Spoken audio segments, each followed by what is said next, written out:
श्री हरिराय जी द्वारा विरचित शिक्षा पत्रों के अध्ययन क्रम में हमने 4 पत्रों तक के विषय का अवलोकन किया था। आज 5वें क्रम से प्रारंभ करते हैं। अब 5म शिक्षा पत्र में विरह भाव करी के भगवान भावनीय है, ताको साधन दैन्य है, दैन्य को साधन ताप भाव है, यह निरूपण है। ऊपर कहे जो तन मन धन करी श्री आचार्य जी के पद कमल को आश्रय करी अष्टाक्षर मंत्र एक गति रूप करे, ताको श्री आचार्य जी कृपा करी के दैन्यादि सर्व धर्म हृदय में सिद्ध करे, तो 5म शिक्षा पत्र में वर्णन करते हैं। तो यहाँ आप संक्षिप्त विषय निरूपित कर रहे हैं कि हमारे हृदय में जो विरह का भाव है, विप्रयोग का भाव है, उसी से भगवान भावनीय है। और विप्रयोग की भावना तब आती है जब हमारे हृदय में दैन्य होता है, और दैन्य तब होता है जब हमें ताप होता है, अर्थात कि शीघ्र ही प्रभु को प्राप्त करने की इच्छा होती है। तो पिछले पत्र में इस विषय का वर्णन किया कि हमारे हृदय में प्रभु के प्रति जो भी भाव जागृत होते हैं, या इस मार्ग में भावात्मक रूप से हमारा जो भी डेवलपमेंट होता है, वो केवल श्री महाप्रभु जी की कृपा से ही होता है। इसलिए उस कृपा को प्राप्त करने के बाद जो साधन हम विप्रयोग का भगवत प्राप्ति के लिए, भगवत प्रेम की सिद्धि के लिए कर सकते हैं, उनका वर्णन 5म पत्र के अंदर श्री हरिराय जी करने जा रहे हैं। प्रथम कारिका है, सदा विरह भावेन भावात्मा भाव्यताम हरिः कृष्णे हृदय देशस्थः स्वामिनीनाम कृपानिधिः। शब्दार्थ, सदा विरह भाव करी के भावात्मा हरि श्री स्वामिनी जी के हृदय में विराजीवे वाले कृपा निधि श्री कृष्ण भावनीय है। टीका, सदा विरह की भावना भावात्मक हरि की करे, तहाँ यह संदेह होए जो व्रज में श्री कृष्ण प्रकटे हैं तिनको सब कोई जानत है, और तुम कहे भावात्मक श्री कृष्ण की भावना करे, सो भावात्मक श्री कृष्ण न्यारे हैं सो कहाँ रहते हैं, कौन प्रकार से उनको उनकी भावना करे, या भांति संदेह करे, तहाँ कहते हैं जो श्री कृष्ण के क्रियात्मक और भावात्मक 2 स्वरूप हैं। अब यहाँ श्री हरिराय जी के वचनों पर श्री गोपेश्वर जी टीका कर रहे हैं कि सदा ही हमें विप्रयोग की भावना करते हुए हमारे हृदय में जो भावात्मक भगवान विराजते हैं उनका ध्यान करना चाहिए। तो यहाँ संदेह उपस्थित हो रहा है कि जो अवतरित भगवान है, जो भगवान विराजते हैं, क्या वो और जिन भावात्मक प्रभु का हृदय में भावन करने की आज्ञा दी जा रही है, क्या वो दोनों अलग हैं या दोनों एक हैं, और यदि भेद है तो कैसा भेद है। तो उसे यहाँ बता रहे हैं कि प्रभु के स्वरूप में ये दोनों भेद हैं, एक क्रियात्मक है और एक भावात्मक है। मथुरा ते श्री वसुदेव जी ले आए सो क्रियात्मक स्वरूप, और श्री यशोदा जी के घर प्रकटे सो भावात्मक स्वरूप। श्री कृष्ण की 2 लीला है, बाल लीला और किशोर लीला। बाल लीला श्री गोकुल में और किशोर लीला श्री वृंदावन में है, ताते बाल लीला के भाव से सेवा करें तथा किशोर लीला के भाव से स्मरण करें। तो श्री गोसाई जी कहे हैं, सदा सर्वात्मना सेव्यो भगवान गोकुलेश्वरः स्मर्तव्यो गोपिका वृंदैः क्रीडन वृंदावने स्थितः। सदा सर्वात्म भाव से श्री गोकुल के ईश्वर भगवान सेव्य हैं, और वृंदावन में स्थित व्रज भक्तन के यूथ साथ क्रीड़ा करीवे वाले भगवान स्मरण करीवे योग्य है।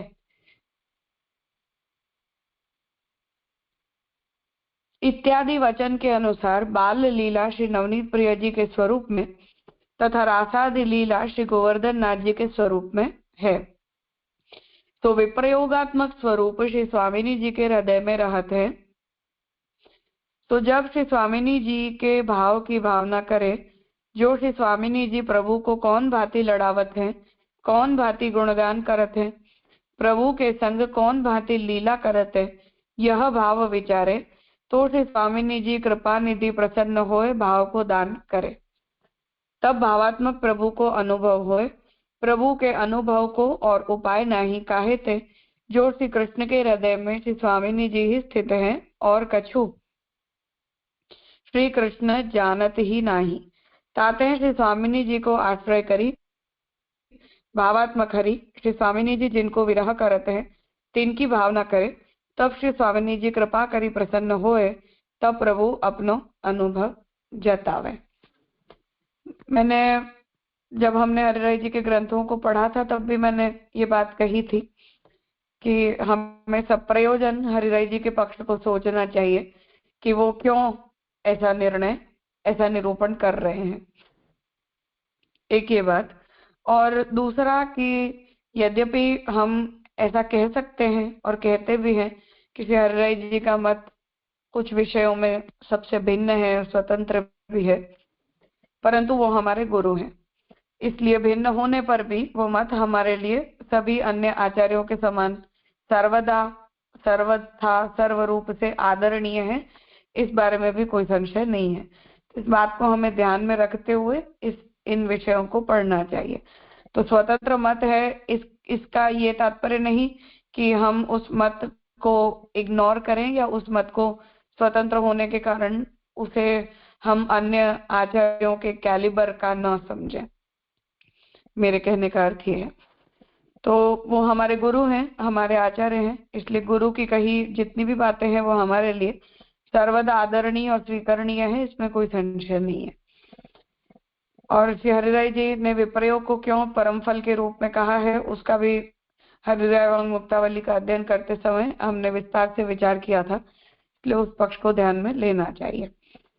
तो अब यहाँ गोपेश्वर जी जो आज्ञा कर रहे हैं वो ये है कि प्रभु की जो क्रियात्मक और भावात्मक ये दो प्रकार के स्वरूप हैं, उससे यहाँ तात्पर्य मूलतः ये है कि प्रभु अपनी कुछ लीलाओं को और अपनी कुछ क्रियाओं को गुप्त रखना चाहते हैं और व्रजभक्तों के अंतर्गत भी कुछ विशेषाधिकारी लीलाओं को के प्रति प्रभु रखना चाहते हैं, जिन्हें सबके सामने भगवान प्रकट नहीं करना चाहते। उसके बहुत प्रयोजन हैं, कुछ अधिकार भेद से है, कुछ भाव भेद से भी है, कुछ रसानुभूति की प्रक्रिया के भेद से भी है। यद्यपि प्रभु सर्वदा सर्वसमान रूप से विराजते हैं, इसलिए ठाकुर जी के स्वरूप में प्रभु की लीलाओं में कोई भी प्रकार का तारतम्य कभी भी नहीं होता है, परंतु कुछ भावनाएं ऐसी हैं जो प्रभु के स्वरूप का दर्शन करने से सहज ही अपने हृदय में उपस्थित होती हैं, और कुछ भाव उस प्रकार के हैं कि जो प्रोबेबली हमारे हृदय में उपस्थित नहीं हुए परंतु हमारे बड़ों के हृदय में उपस्थित हुए हैं, जिनका अनुसरण उस परंपरा के अंतर्गत हम करते आ रहे हैं। तो यहाँ इन विषयों को इन दोनों तरीके से इंटरप्रेट करना है। तो प्रभु ने जब प्रकट होकर और वसुदेव जी के घर प्रकट होने के बाद आप गोकुल में पधारे हैं, तो उस रूप की क्रियात्मकता से तात्पर्य है कि वहां व्यूह रूपेण भगवत प्रादुर्भाव है, जहां प्रभु अपने कुछ कुछ कार्यों को संपन्न करने की संकल्प से प्रकट हुए हैं। और जहां भावात्मक प्रकट हुए हैं उसका तात्पर्य ये है कि प्रभु के हृदय को सबने अपने हृदय के अंदर भावित किया है, और जैसी उन भक्तों ने प्रभु के प्रति इच्छा प्रकट की, उन इच्छाओं को ध्यान में रखते हुए प्रभु का उस भावात्मक रूप से प्रादुर्भाव हुआ है। और इस प्रकार का जो प्रादुर्भाव है वो उन व्रज भक्तों की पर्सनल इच्छा और भावना के अनुरूप हुआ है, इसलिए वो एक्सक्लूसिव नेचर का है, ये कहने का तात्पर्य है। दूसरी बात इसमें ये है कि प्रभु के फिर व्रज में पधार जाने के बाद ठाकुर जी ने दोनों लीलाओं को प्रकट किया है।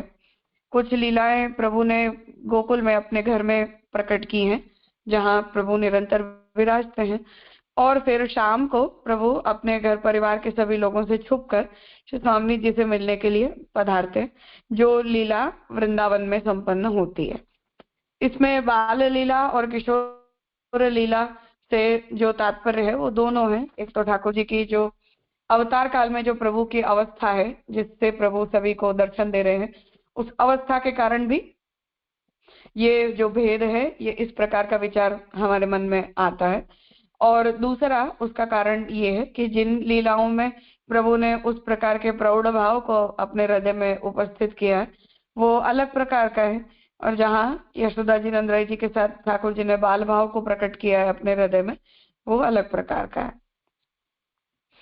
तीसरी बात इसमें ये है कि जब ब्रज भक्तों के साथ प्रभु लीला में निमग्न है तब की बात, और उसके बाद उन लीलाओं का भावन जब हम अपने हृदय में करते हैं, या हम उसका उन भावों का जब अपने हृदय में अनुभव करते हैं, तो ये दोनों भी अलग अलग प्रकार की स्थितियां हैं।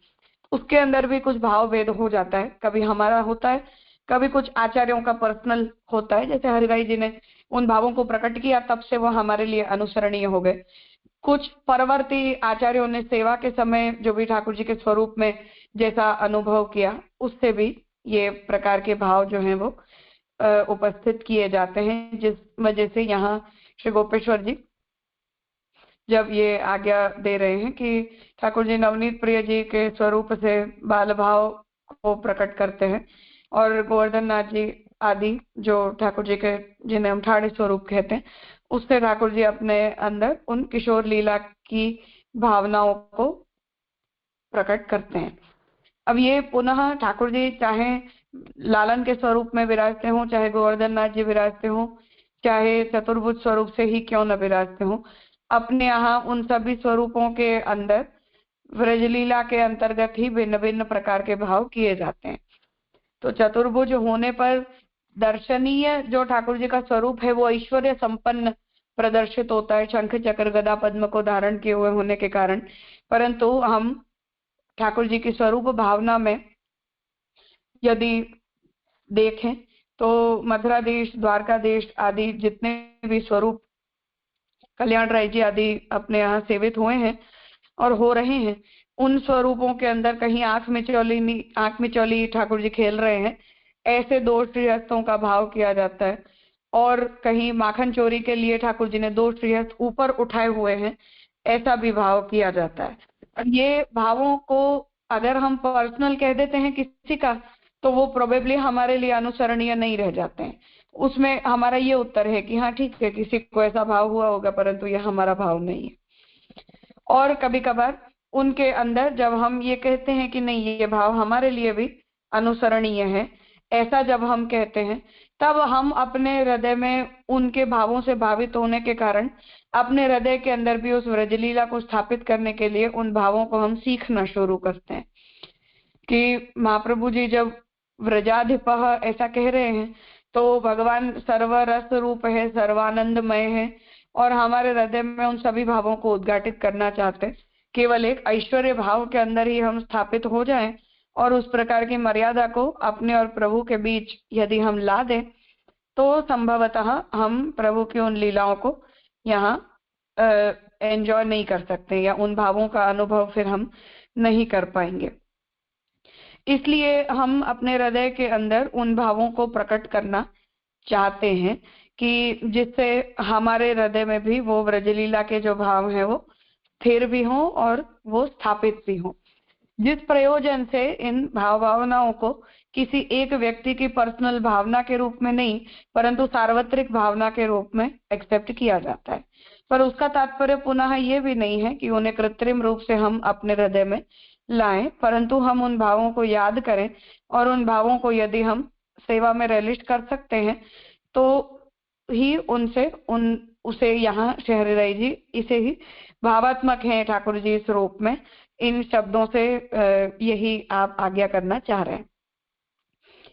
एडिशनली जो एक बात है यहाँ, वो फिर ये विचारणीय है कि इन्हीं भावनाओं को ध्यान में लेकर सेवा का जो क्रम निर्धारित किया जाता है, वस्त्र श्रृंगार आदि का क्रम निर्धारित किया जाता है, उनमें भी इन्हीं भावनाओं को ध्यान में लेकर सभी पूर्वाचार्यों ने किया है। तो जैसे बाल लीला के जो भी क्रम होते हैं उनमें प्रधानता उन भावों की रखी जाती है, और वो पूरी वर्षोत्सव की सेवा में ऐसी प्रधानता का भाव रखा जाता है। और जहाँ किशोर लीला का क्रम मुख्य रूप से रखा जाता है, वहां उसकी प्रधानता भी रखी जाती है। तो ये जो अपने अपने क्रम हैं, अपने अपने हृदय के जो ये भाव हैं, उन भावों को यहाँ शरीराई जी प्रकट कर रहे हैं, और इन भावों को हमें इस तरह से इंटरप्रेट करने चाहिए कि जिससे इन भावों को हम भी अपने हृदय में उनका भावन हम कर सके। तो जिससे वो ब्रजलीला के अंदर का ठाकुर जी का जो क्रम है, जिसमें प्रभु की पुष्टि लीला कैसे प्रकट हुई है, उसे हम प्रमुखता से देखना चाहते हैं। तो ब्रजलीला का जो भी उत्कर्ष है प्रभु के अन्य लीलाओं के बजाय, वो केवल इसी प्रयोजन से है कि हम वहां ठाकुर जी की पुष्टि के कार्य को बहुत स्पष्ट रूप से देख भी सकते हैं, और अपने आप को उन्हीं अधिकारी भक्तों के बीच में हम स्थापित भी कर सकते हैं। अन्यथा प्रभु के अन्य अन्य लीला क्रमों में इस प्रकार के भावों को इम्प्लीमेंट करना या उन भावों को प्रभु की उन लीलाओं के अंदर देख पाना हमारे लिए संभव नहीं रह जाता प्रोबेबली। तो इस प्रकार से यहाँ ये श्लोक भी, और फिर अब आगे के जो भी श्लोकों में गोपेश्वर जी और हरिराय जी आज्ञा कर रहे हैं, उन सभी भावों को हमें इस प्रकार से सोचना चाहिए, जिससे इन विषयों को एक्सेप्ट करने में और इन्हें समझने में थोड़ी सी सरलता हो जाती है। और प्राचीन सेवा रीति आदि का क्रम यदि हम देखते हैं, तो वहां भी हमें ऐसे बहुत से अंश मिलते हैं जिस वजह से उन्हें मिस इंटरप्रेट करने की भी बहुत संभावनाएं बनी रहती हैं। तो मिस इंटरप्रिटेशन उनका इस तरह से होता है कि फिर द्वारका लीला के कृष्ण और ब्रज लीला के कृष्ण अलग अलग हैं, या आनंद राय जी यशोदा जी के कृष्ण और ब्रज भक्तों के कृष्ण अलग अलग हैं। तो ऐसा जब हम एक वाटर टाइट भेद करने लग जाते हैं तब भी वो आपत्ति का विषय है, और जब हम उस भावना को समझने के लिए योग्य न रह जाएं तब भी वो आपत्ति का विषय है। तो वो दोनों ही एक्सट्रीमिस्ट अप्रोच जो है वो यहाँ हमारे नहीं बनने चाहिए, पर उनके बीच का जो भाव है वो हमारे हृदय में स्थापित होना चाहिए कि इन लीलाओं को हम इस प्रकार से यदि एंजॉय कर सकते हैं तो ही उनका उन भावनाओं को समझने की और उन भावनाओं को देख पाने के लिए हम योग्य हैं। और यदि उन्हें रिलिश करने की या उन्हें एंजॉय कर पाने की भावना हमारे अंदर नहीं आती है, तब फिर हमने उनके भावों को समझा नहीं और उनके भावों को हम रिस्पेक्ट नहीं दे पाए उचित, ऐसा भी लगने लग जाता है।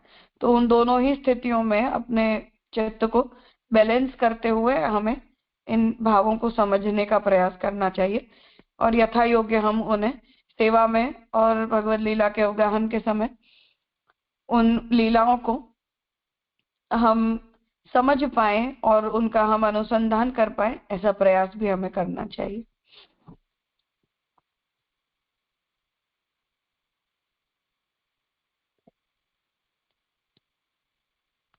कुछ पूछना हो तो।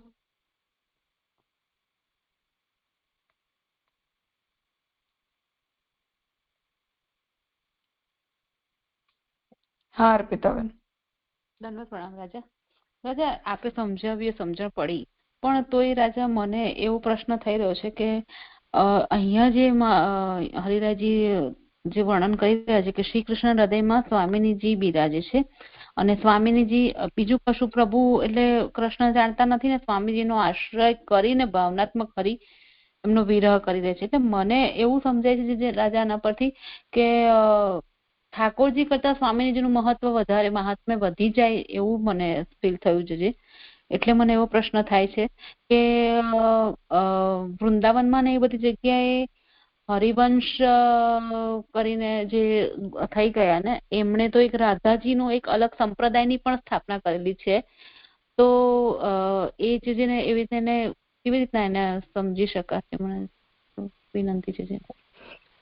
सबसे पहली बात तो ये है कि जितने भी ये व्रजस्थ संप्रदाय हैं और हम भी, ठाकुर जी और स्वामी जी को हम अलग नहीं मानते, दो नहीं है, वो एक ही है।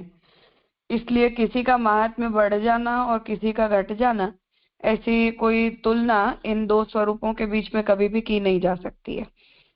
और श्री गोसाई जी ने भी राधा प्रार्थना चतुश्लोकी में और अन्य भी जो स्तोत्र हैं उनमें भी आपने हमारी जो पुष्टि भक्ति है उस भक्ति के आधिदैविक स्वरूप के रूप में श्री स्वामी जी को माना है, जिसका वर्णन यहाँ गोपेश्वर जी कर रहे हैं कि श्री स्वामी जी का ही भाव हमारे हृदय में भक्ति के रूप में प्रकट होता है और उसी से हमें प्रभु की भक्ति करने की योग्यता प्राप्त होती है। तो इस बारे में तो कोई मतभेद का प्रश्न ही नहीं है। प्रक्रिया भेद है ऐसा हमें कहना चाहिए, सिद्धांत भेद नहीं है इस बारे में। हम सभी, हरिवंश जी भी, हरिदास जी भी, चैतन्य महाप्रभु भी और हमारे यहाँ भी स्वामी जी और ठाकुर जी के अंदर भेद नहीं किया गया है। शक्ति और शक्तिमान का तादात्म्य है, इसलिए दोनों एक हैं। जब भी दो रूप से कुछ लीला प्रकट करने की आवश्यकता होती है तो वो दो हो जाते हैं, और जब अभेद प्रकट करना होता है तो अभेद हो जाता है। इसलिए ठाकुर जी के पधार जाने के बाद राधा जी का क्या हुआ, या राधा जी और ठाकुर जी कभी मिले कि नहीं मिले, इन सब विषयों की चर्चा इसीलिए अपने यहाँ प्रासंगिक नहीं रह जाती है, क्योंकि ठाकुर जी में और स्वामी जी में कभी कोई भेद है ही नहीं। तो वो सर्वदा नित्य स्थिति करते हैं, समान स्थिति करते हैं, इसलिए वहां ये एक है या दो हैं ऐसा अपने यहाँ विचार नहीं किया जाता है, सिद्धांततः भी नहीं किया जाता है और भावनात्मक रूप से भी नहीं किया जाता है। जी राजा, प्रणाम।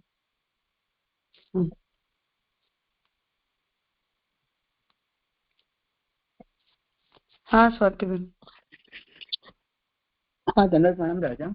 राजा यहाँ जो श्लोकी उत्थानिका में कहो है ना कि दैन्य को साधन ताप भाव है, तो दैन्य को साधन निसाधनता को भी भाव हो सके ना। यहाँ वो ताप से अर्थ है कि मुझे शीघ्र ही भगवत प्राप्ति करनी है, ऐसी जो हमारा जो उतावलापन है, जिसे हम ब्रह्म संबंध मंत्र के अंदर बोलते हैं, उस उतावलेपन को इस रूप में एड्रेस किया गया है, मतलब ताप शब्द से कहा गया। जी राजा। और सदा विरह भाव सुभावन करके भावना करनी हरि की, तो सदा विरह तो सदा मतलब अनुसर की बात है ना, ये सदा को जो वर्ड है तो वो अनुसर लेना ना। हाँ, मतलब प्राइमरीली हमारा जो क्रम है उसके अंदर हम स्मरण तब जो श्रवण भक्ति करते हैं उसके अंतर्गत हमें इसको लेना है। और हरिराय जी के हिसाब से तो वो सदा का मतलब सदा ही है।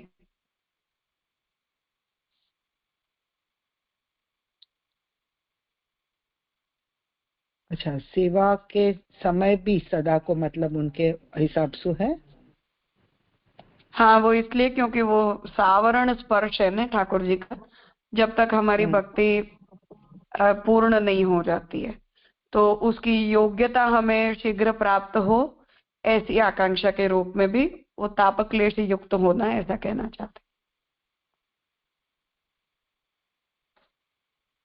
थोड़ा और इलॉबरेट करोगे राजा। अर्थात कि हरिराय जी के सिद्धांत के हिसाब से जब तक, जैसे वो पूजा और सेवा का जो डिफरेंस है उसमें, जब तक हमारे हृदय में पूर्ण प्रेम ठाकुर जी के लिए प्रकट नहीं हो जाता है तब तक ठाकुर जी जो हैं वो हमारे लिए सावरण स्पर्श के योग्य होते हैं, निरावरण स्पर्श के योग्य नहीं होते हैं। इसलिए कुछ प्रकार की एक मर्यादा हमारे और ठाकुर जी के बीच बनी रहती है जब तक वो पूर्ण प्रेम प्रकट नहीं हो जाता है। इसलिए सेवा प्राप्त हो जाना ये पूर्ण फल की प्राप्ति नहीं है, अभी फल को समय है, हमें हमारी योग्यता के अंदर अभी कुछ परिवर्तन लाने की आवश्यकता शेष है।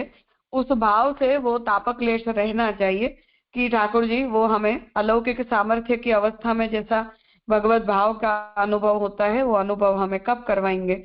उससे जन्य विप्रयोग तजन्य ताप वो सदा भावनीय है, ऐसा कहना चाहता है।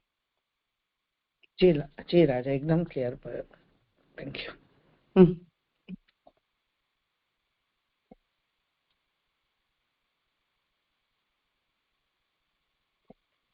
राजा दंडवत प्रणाम। यहाँ जो स्वामिनी जी की बात बताई है वो अर्पिता बहन के क्वेश्चन में, तो वो राधे शक्ति के हिसाब से हम समझ सकते हैं कि आत्मरति जो जब राधे शक्ति जगती है तो श्री कृष्ण की तरफ जाती है, तो वही बात है स्वामिनी जी के हिसाब से समझनी चाहिए। हाँ बिल्कुल।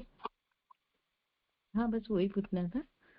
और ये जो ताप क्लेश की बात बताई ना यहाँ आगे, तो वो तो जो सेवा में विरह, तो अपनी सेवा जो फलित नहीं होती है कि सानुभव नहीं जताते ठाकुर जी, तब तक की बात में वो विरह आएगा ना हरिराय जी के हिसाब से तो। हाँ हाँ बस इतना दोनों क्वेश्चन थे। हाँ राजा धन्यवाद मैडम। हाँ नीलेश भाई।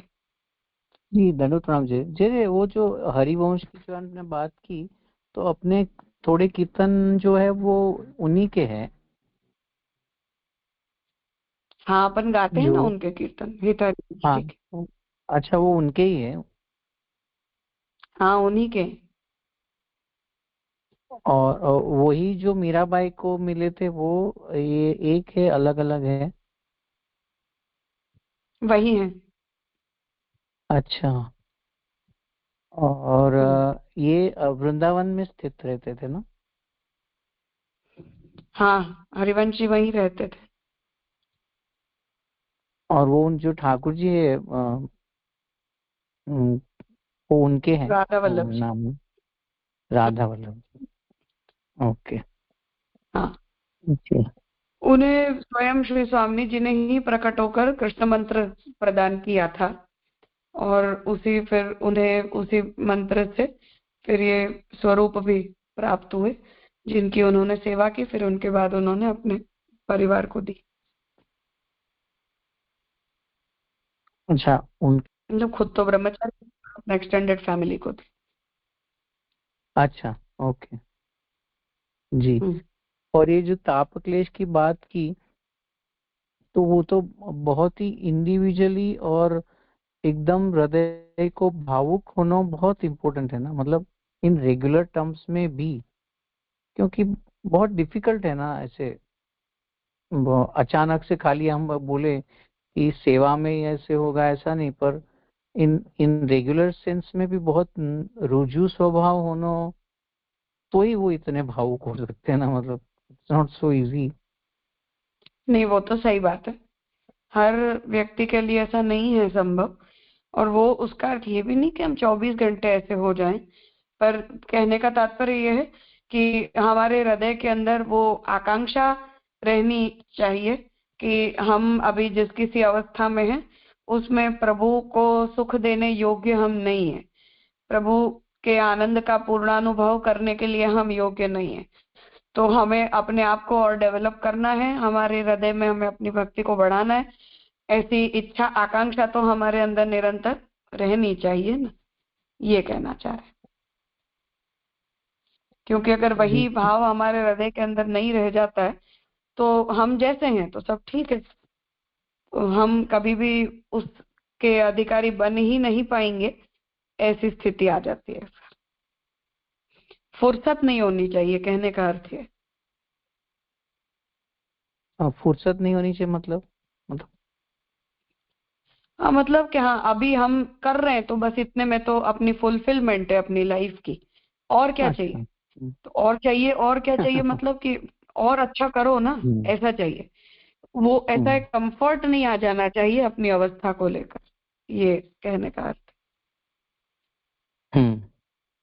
एक बार आपने कहा जो था कि दामोदर दास जी ने भावुक। गोसाई जी से कहा था, ऐसे ही गोकुलनाथ हाँ जी से कहा गया था कि ये हंसी खेल का मार्ग नहीं है, तापक्लेश का है। तो कहने का अर्थ है कि हमें वो ये मनुष्य शरीर बहुत सौभाग्य से प्राप्त होता है, सेवा करने के लिए प्राप्त होता है। तो हमारी जो भी एक्स्ट्रा एंगेजमेंट्स होती हैं सेवा के अतिरिक्त की प्रवृत्तियों में जो भी अपने चित्त की अवस्थाएं जाती हैं, मानसी व्यसन का सिद्ध न हो पाना, तनुवित्तजा की भी और सर्वस्व के समर्पण की भी ढंग से फुलफिलमेंट ना हो पानी, ये सब कोई प्रोग्रेसिव होने के लक्षण थोड़ी है।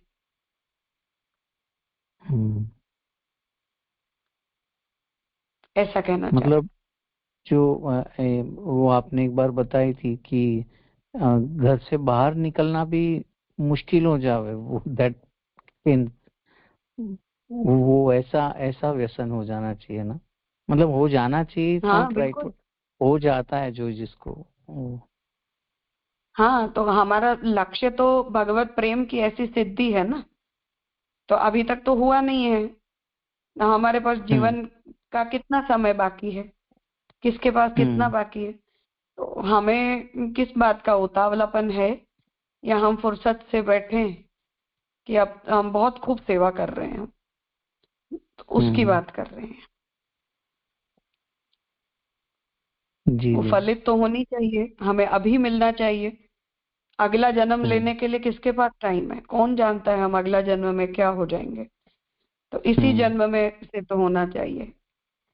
तो एक टारगेट तो होता है ना हमारी लाइफ का, तो उसे हमने अगर टारगेट बनाया है तो उस दिशा में हमारे एक्शंस क्या हैं, उसको क्रॉस चेक कौन करेगा, ऐसा तात्पर्य। क्योंकि वो देखे तो हरिराय महाप्रभु जी की बेटा, एक ही बार मैंने दर्शन किया था, थोड़ा थोड़ा याद है, तो कितना किन्नौर में भी दूर दूर विराजते थे वो, अभी की मतलब 20-22 साल पहले भी एकदम मतलब अलोन सा दिख रहा था, तो वो समय पे तो सही बात। कैसे विराजते होंगे वो अकेले। तो ठाकुर जी में मन लगा हुआ होता है, इसीलिए रह पाते हैं। जी जी हम्म। हमारा समय हो गया है। सुनीता बहन, आप कल पूछ लीजिएगा, फिर हम आगे करेंगे विषय। आज यहाँ रखते हैं।